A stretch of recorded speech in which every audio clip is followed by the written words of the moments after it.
Gracias por estudiar nuestro programa biblial. Éxodo capítulos 12, 43, 14, 43. Y Jehová dijo a Moisés y a Aarón: Esta es la ordenanza de la Pascua, ningún extraño comerá de ella.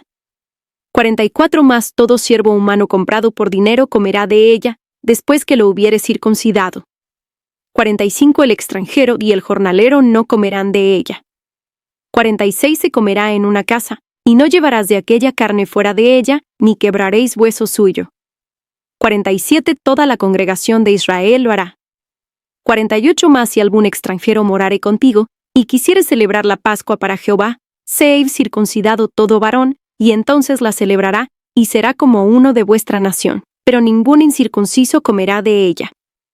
Ex 12, 43-48. Solo aquellos que por la fe se identificaban con el pueblo de Dios podían tomar parte en esta Pascua. La Pascua no fue designada para ahuyentar a los extranjeros, sino para repulsar al incrédulo. Si un gentil quería identificarse con Israel por medio de la fe, este sería bienvenido. No te olvides de suscribirte y compartir. Que Dios derrame sus ricas bendiciones. Éxodo capítulos 12, 43, 14, 1. Jehová habló a Moisés, diciendo: Conságrame todo primogénito. Cualquiera que abre matriz entre los hijos de Israel, así de los hombres como de los animales, mío es. Y Moisés dijo al pueblo: Tened memoria de este día, en el cual habéis salido de Egipto, de la casa de servidumbre, pues Jehová os ha sacado de aquí con mano fuerte, por tanto, no comeréis leudado. Éxodo 13, 1-3. Los primogénitos en Egipto habían muerto.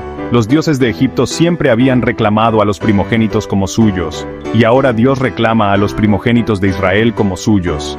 Dios quiere también lo primero de los creyentes hoy en día. Muchos cristianos no le ceden a Dios el primer lugar. Amigo oyente, Dios reclama lo mejor que tengamos, lo mejor de nosotros, lo mejor de que seamos capaces. Dios reclama lo primero en todo. Sin embargo, aunque Él quiere tener el primer lugar en nuestras vidas, muchos creyentes lo dejan al último, y eso les crea muchos problemas. Solemos decir, si tenemos tiempo, entonces trabajamos para el Señor, pero la mayor parte de nuestro tiempo se gasta en los intereses y las diversiones personales. Por lo general, le ofrecemos al Señor lo que nos sobra. Hace muchos años, el evangelista norteamericano Billy Sunday refirió la siguiente historia. Estaba él viajando con William Wrigley, un magnate productor del chicle. El señor Wrigley era cristiano, y al viajar juntos en el tren, le dijo a Billy Sunday que tenía por práctica en su vida dar al Señor un 10% de todo lo que ganaba, y añadió que no era el último 10% lo que daba al Señor. William Wrigley daba el primer 10% de sus ganancias. Es muy interesante ver cómo el Señor lo bendijo y lo hizo prosperar. Ahora, Dios no garantiza esto a todos ni a nadie, pero Dios bendice a los hombres y a las mujeres que le ceden a Él el primer lugar en sus vidas. Los hijos de Israel recién acababan de salir de Egipto, donde trabajaron por años como esclavos. Luego, de inmediato Dios requiere de ellos sus primogénitos. Muchos de ellos sin duda dijeron: Mira, Señor, tú acabas de librarnos de la esclavitud y ahora reclamas al primogénito como tuyo. El Señor Jesucristo hace lo mismo por usted y por mí, nos salva de la esclavitud del pecado y nos pone en libertad. Dios dice en Juan 8:36, así que, si el Hijo os libertare, seréis verdaderamente libres. El Señor también está diciendo que quiere que nos entreguemos a Él. Usted dirá: soy libre. Pero, ¿es usted verdaderamente libre? Usted ha sido comprado con un precio, la sangre preciosa de Jesucristo. La bendición viene cuando uno se entrega voluntariamente a Él y le cede el primer lugar en todo. Veamos ahora el versículo 5 de este capítulo 13 de Éxodo, que estamos considerando. Y cuando Jehová te hubiere metido en la tierra del Cananeo, del Eteo, del Amorreo, del Heveo y del Jebuseo, la cual juró a tus padres que te daría, tierra que destila leche y miel, harás esta celebración en este mes. Éxodo 13, versículo 5. En otras palabras, los israelitas debían observar la fiesta de la Pascua y la fiesta de los panes sin levadura. Ahora, los versículos 6 y 7 nos dicen: 7 días comerás pan sin leudar, y el séptimo día será fiesta para Jehová. Por los 7 días se comerán los panes sin levadura, y no se verá contigo nada leudado, ni levadura, en todo tu territorio.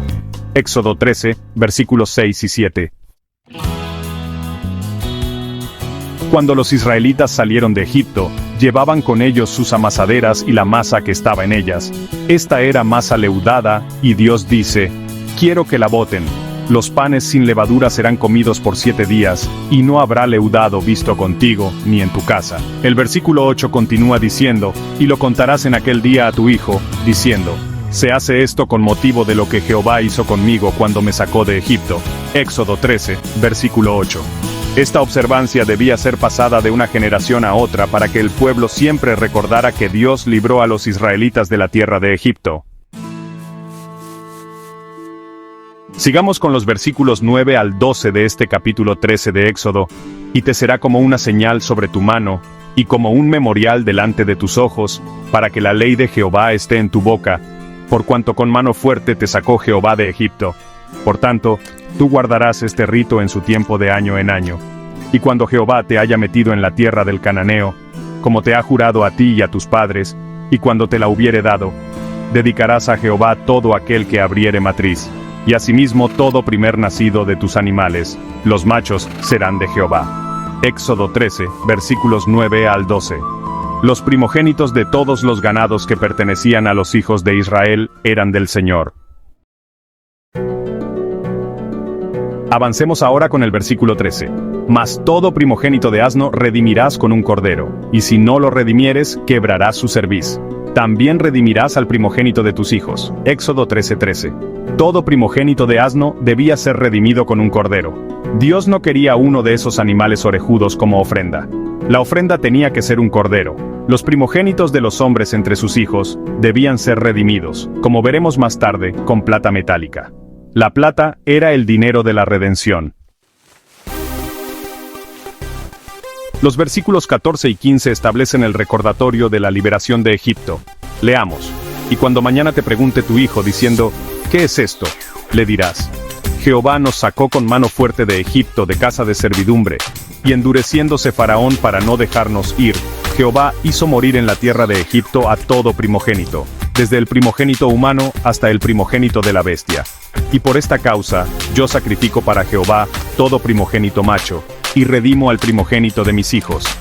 Éxodo 13, 14, 15.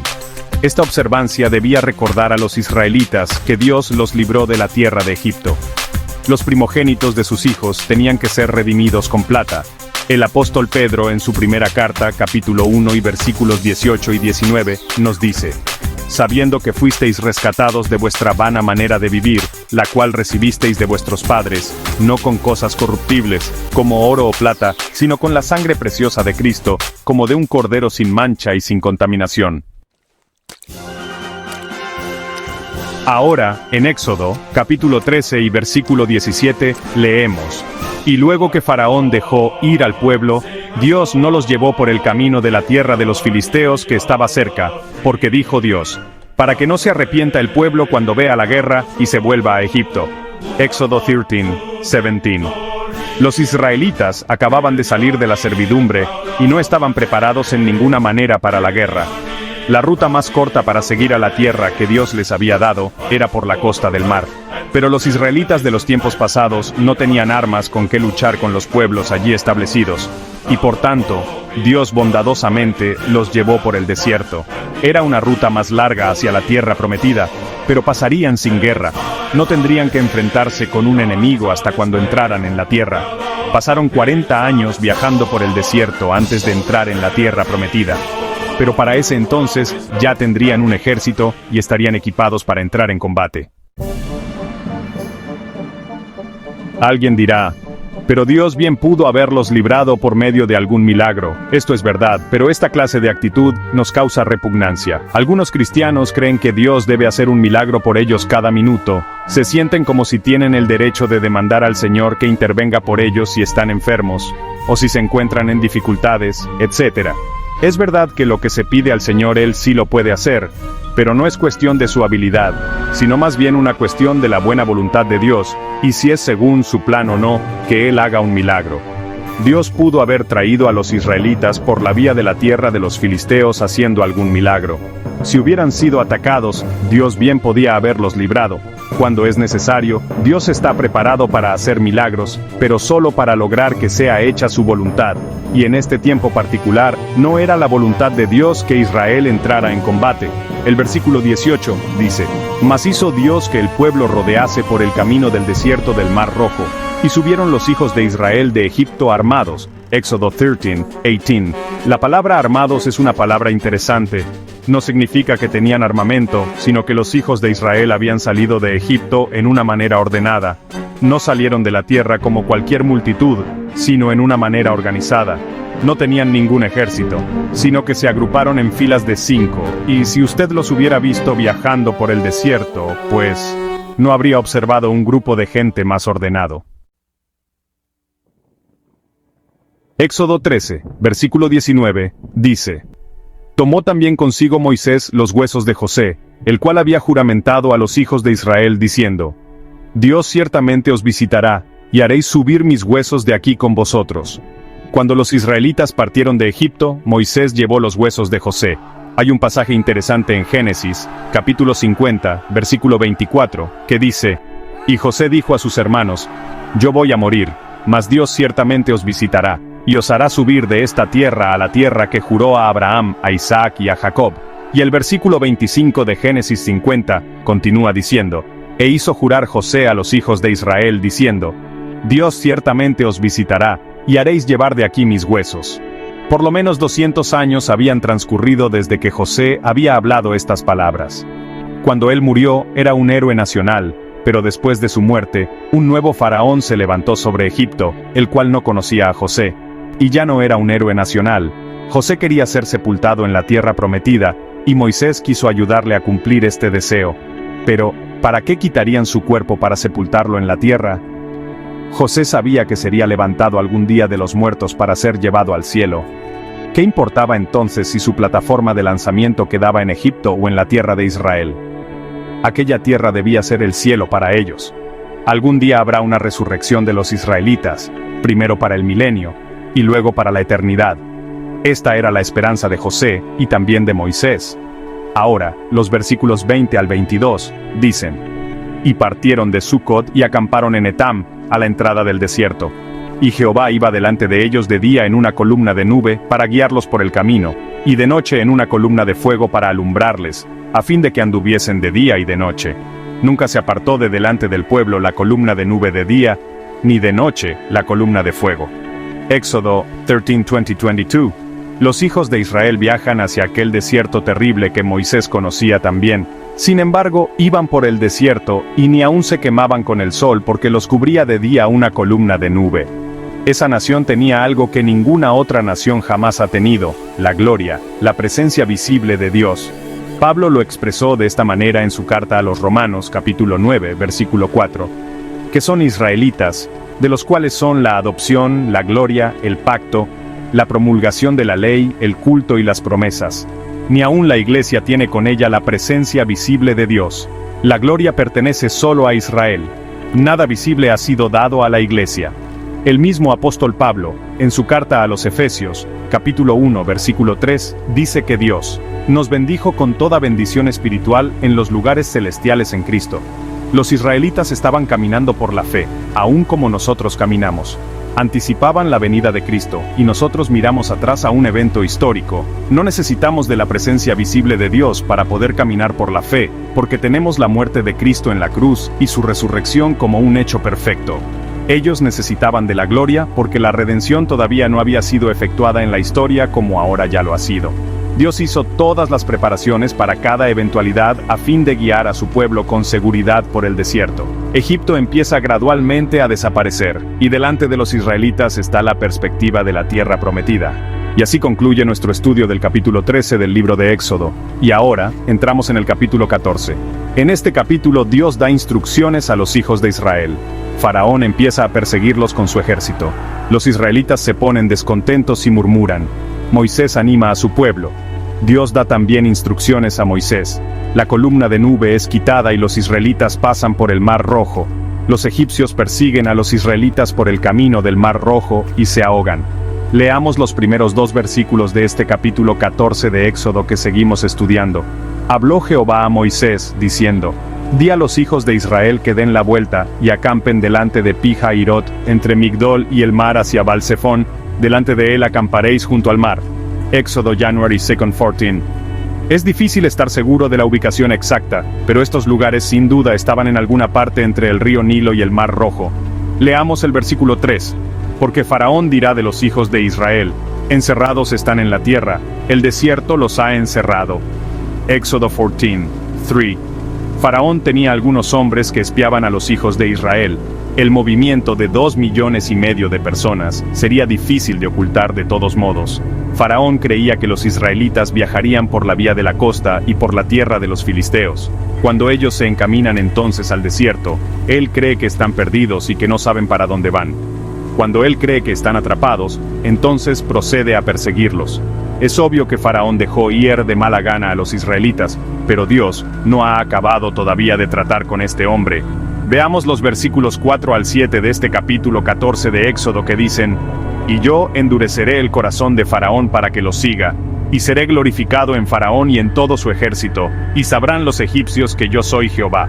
Y ellos lo hicieron así, y fue dado aviso al rey de Egipto, que el pueblo huía, y el corazón de Faraón y de sus siervos se volvió contra el pueblo, y dijeron: ¿Cómo hemos hecho esto de haber dejado ir a Israel, para que no nos sirva?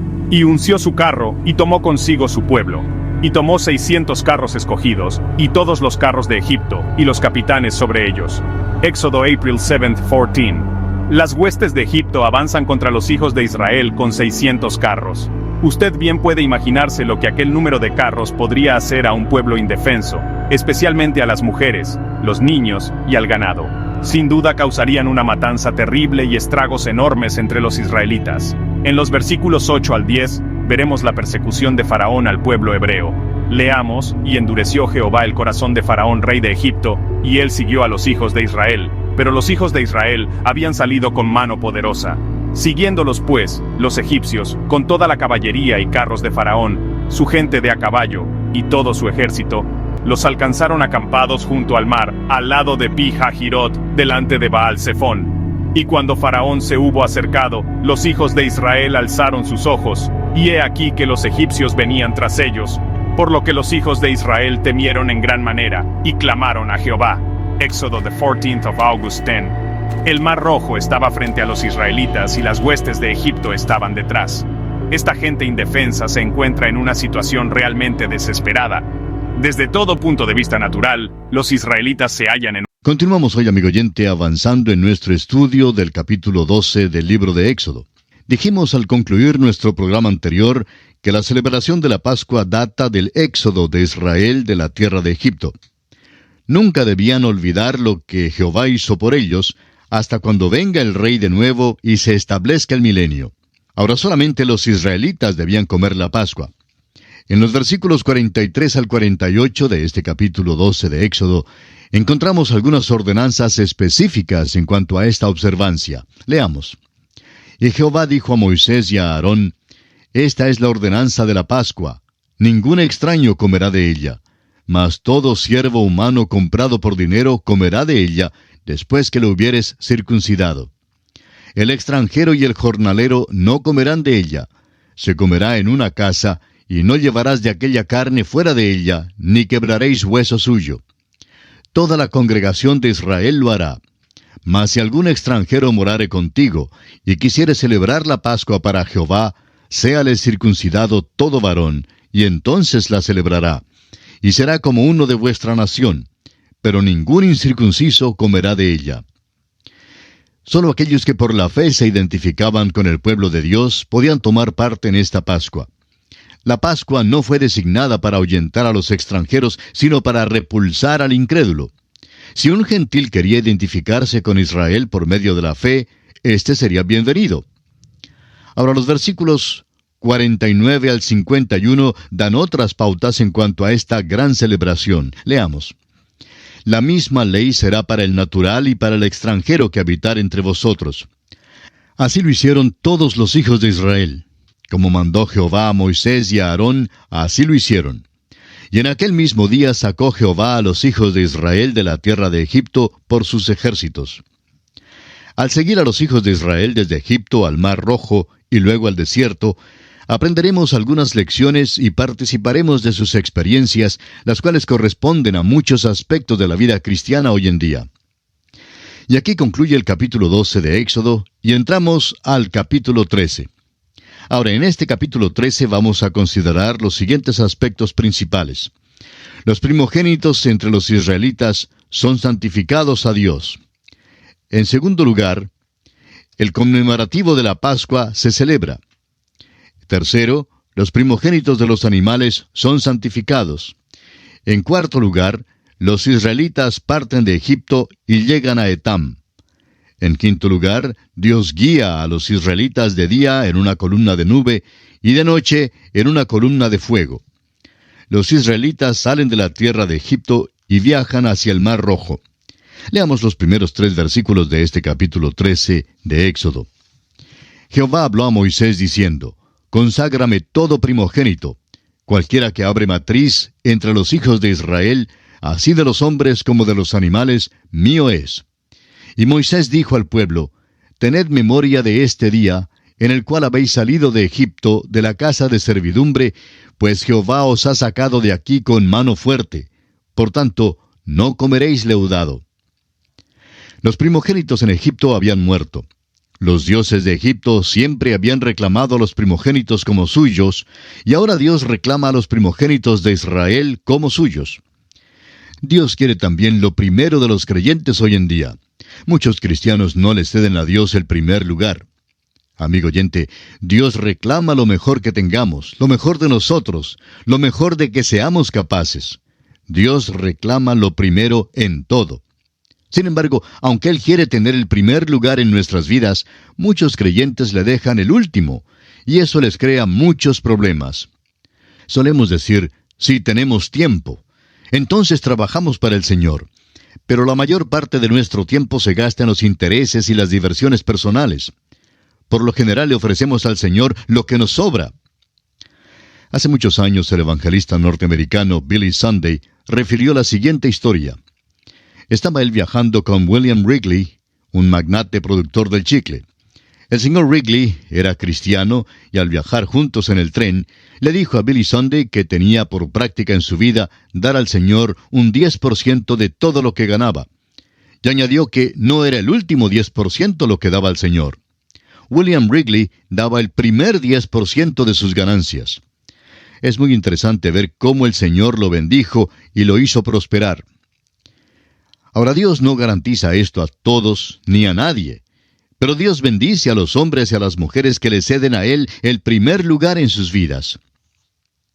Los hijos de Israel recién acababan de salir de Egipto, donde trabajaron por años como esclavos. Luego, de inmediato, Dios requiere de ellos sus primogénitos. Muchos de ellos sin duda dijeron: Mira, Señor, tú acabas de liberarnos de la esclavitud y ahora reclamas al primogénito como tuyo. El Señor Jesucristo hace lo mismo por usted y por mí. Nos salva de la esclavitud del pecado y nos pone en libertad. Dios dice en Juan 8:36, Así que, si el Hijo os libertare, seréis verdaderamente libres. El Señor también está diciendo que quiere que nos entreguemos a Él. Usted dirá: soy libre. Pero, ¿es usted verdaderamente libre? Usted ha sido comprado con un precio: la sangre preciosa de Jesucristo. La bendición viene cuando uno se entrega voluntariamente a Él y le cede el primer lugar en todo. Veamos ahora el versículo 5 de este capítulo 13 de Éxodo que estamos considerando. Y cuando Jehová te hubiere metido en la tierra del Cananeo, del Eteo, del Amorreo, del Heveo y del Jebuseo, la cual juró a tus padres que te daría, tierra que destila leche y miel, harás esta celebración en este mes. En otras palabras, los israelitas debían observar la fiesta de la Pascua y la fiesta de los panes sin levadura. Ahora los versículos 6 y 7 nos dicen: 7 días comerás pan sin leudar, y el 7º día será fiesta para Jehová. Por los 7 días se comerán los panes sin levadura, y no se verá contigo nada leudado, ni levadura en todo tu territorio. Cuando los israelitas salieron de Egipto, llevaban con ellos sus amasaderas y la masa que estaba en ellas. Esta era masa leudada, y Dios dice, quiero que la boten. Los panes sin levadura serán comidos por 7 días, y no habrá leudado visto contigo ni en tu casa. El versículo 8 continúa diciendo, y lo contarás en aquel día a tu hijo, diciendo, se hace esto con motivo de lo que Jehová hizo conmigo cuando me sacó de Egipto. Esta observancia debía ser pasada de una generación a otra para que el pueblo siempre recordara que Dios libró a los israelitas de la tierra de Egipto. Sigamos con los versículos 9 al 12 de este capítulo 13 de Éxodo. Y te será como una señal sobre tu mano y como un memorial delante de tus ojos, para que la ley de Jehová esté en tu boca, por cuanto con mano fuerte te sacó Jehová de Egipto. Por tanto, tú guardarás este rito en su tiempo de año en año. Y cuando Jehová te haya metido en la tierra del cananeo, como te ha jurado a ti y a tus padres, y cuando te lo hubiere dado, dedicarás a Jehová todo aquel que abriere matriz, y asimismo todo primer nacido de tus animales, los machos serán de Jehová. Los primogénitos de todos los ganados que pertenecían a los hijos de Israel eran del Señor. Avancemos ahora con el versículo 13. Mas todo primogénito de asno redimirás con un cordero, y si no lo redimieres, quebrarás su cerviz. También redimirás al primogénito de tus hijos. Todo primogénito de asno debía ser redimido con un cordero. Dios no quería uno de esos animales orejudos como ofrenda. La ofrenda tenía que ser un cordero. Los primogénitos de los hombres entre sus hijos debían ser redimidos, como veremos más tarde, con plata metálica. La plata era el dinero de la redención. Los versículos 14 y 15 establecen el recordatorio de la liberación de Egipto. Leamos. Y cuando mañana te pregunte tu hijo, diciendo, ¿qué es esto? Le dirás, Jehová nos sacó con mano fuerte de Egipto, de casa de servidumbre. Y endureciéndose Faraón para no dejarnos ir, Jehová hizo morir en la tierra de Egipto a todo primogénito, desde el primogénito humano hasta el primogénito de la bestia. Y por esta causa yo sacrifico para Jehová todo primogénito macho, y redimo al primogénito de mis hijos. Esta observancia debía recordar a los israelitas que Dios los libró de la tierra de Egipto. Los primogénitos de sus hijos tenían que ser redimidos con plata. El apóstol Pedro, en su primera carta, capítulo 1, y versículos 18 y 19, nos dice, sabiendo que fuisteis rescatados de vuestra vana manera de vivir, la cual recibisteis de vuestros padres, no con cosas corruptibles como oro o plata, sino con la sangre preciosa de Cristo, como de un cordero sin mancha y sin contaminación. Ahora en Éxodo capítulo 13 y versículo 17 leemos, y luego que Faraón dejó ir al pueblo, Dios no los llevó por el camino de la tierra de los filisteos, que estaba cerca, porque dijo Dios, para que no se arrepienta el pueblo cuando vea la guerra y se vuelva a Egipto. Los israelitas acababan de salir de la servidumbre y no estaban preparados en ninguna manera para la guerra. La ruta más corta para seguir a la tierra que Dios les había dado era por la costa del mar. Pero los israelitas de los tiempos pasados no tenían armas con que luchar con los pueblos allí establecidos, y por tanto, Dios bondadosamente los llevó por el desierto. Era una ruta más larga hacia la tierra prometida, pero pasarían sin guerra. No tendrían que enfrentarse con un enemigo hasta cuando entraran en la tierra. Pasaron 40 años viajando por el desierto antes de entrar en la tierra prometida. Pero para ese entonces ya tendrían un ejército y estarían equipados para entrar en combate. Alguien dirá, pero Dios bien pudo haberlos librado por medio de algún milagro. Esto es verdad, pero esta clase de actitud nos causa repugnancia. Algunos cristianos creen que Dios debe hacer un milagro por ellos cada minuto. Se sienten como si tienen el derecho de demandar al Señor que intervenga por ellos si están enfermos o si se encuentran en dificultades, etc.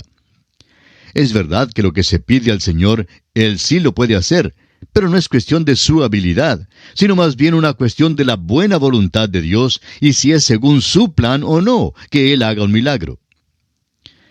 Dios pudo haber traído a los israelitas por la vía de la tierra de los filisteos haciendo algún milagro. Si hubieran sido atacados, Dios bien podía haberlos librado. Cuando es necesario, Dios está preparado para hacer milagros, pero solo para lograr que sea hecha su voluntad. Y en este tiempo particular no era la voluntad de Dios que Israel entrara en combate. El versículo 18 dice, «Mas hizo Dios que el pueblo rodease por el camino del desierto del Mar Rojo, y subieron los hijos de Israel de Egipto armados». La palabra armados es una palabra interesante. No significa que tenían armamento, sino que los hijos de Israel habían salido de Egipto en una manera ordenada. No salieron de la tierra como cualquier multitud, sino en una manera organizada. No tenían ningún ejército, sino que se agruparon en filas de 5, y si usted los hubiera visto viajando por el desierto, pues habría observado un grupo de gente más ordenado. Éxodo 13, versículo 19 dice, «Tomó también consigo Moisés los huesos de José, el cual había juramentado a los hijos de Israel, diciendo, Dios ciertamente os visitará, y haréis subir mis huesos de aquí con vosotros». Cuando los israelitas partieron de Egipto, Moisés llevó los huesos de José. Hay un pasaje interesante en Génesis capítulo 50, versículo 24, que dice, «Y José dijo a sus hermanos, Yo voy a morir, mas Dios ciertamente os visitará, y os hará subir de esta tierra a la tierra que juró a Abraham, a Isaac y a Jacob». Y el versículo 25 de Génesis 50 continúa diciendo, «E hizo jurar José a los hijos de Israel, diciendo, Dios ciertamente os visitará, y haréis llevar de aquí mis huesos». Por lo menos 200 años habían transcurrido desde que José había hablado estas palabras. Cuando él murió, era un héroe nacional, pero después de su muerte, un nuevo faraón se levantó sobre Egipto, el cual no conocía a José, y ya no era un héroe nacional. José quería ser sepultado en la tierra prometida, y Moisés quiso ayudarle a cumplir este deseo. Pero, ¿para qué quitarían su cuerpo para sepultarlo en la tierra? José sabía que sería levantado algún día de los muertos para ser llevado al cielo. ¿Qué importaba entonces si su plataforma de lanzamiento quedaba en Egipto o en la tierra de Israel? Aquella tierra debía ser el cielo para ellos. Algún día habrá una resurrección de los israelitas, primero para el milenio y luego para la eternidad. Esta era la esperanza de José y también de Moisés. Ahora los versículos 20 al 22 dicen, «Y partieron de Sucot y acamparon en Etán, a la entrada del desierto. Y Jehová iba delante de ellos de día en una columna de nube para guiarlos por el camino, y de noche en una columna de fuego para alumbrarles, a fin de que anduviesen de día y de noche. Nunca se apartó de delante del pueblo la columna de nube de día, ni de noche la columna de fuego». Los hijos de Israel viajan hacia aquel desierto terrible que Moisés conocía tan bien. Sin embargo, iban por el desierto y ni aun se quemaban con el sol, porque los cubría de día una columna de nube.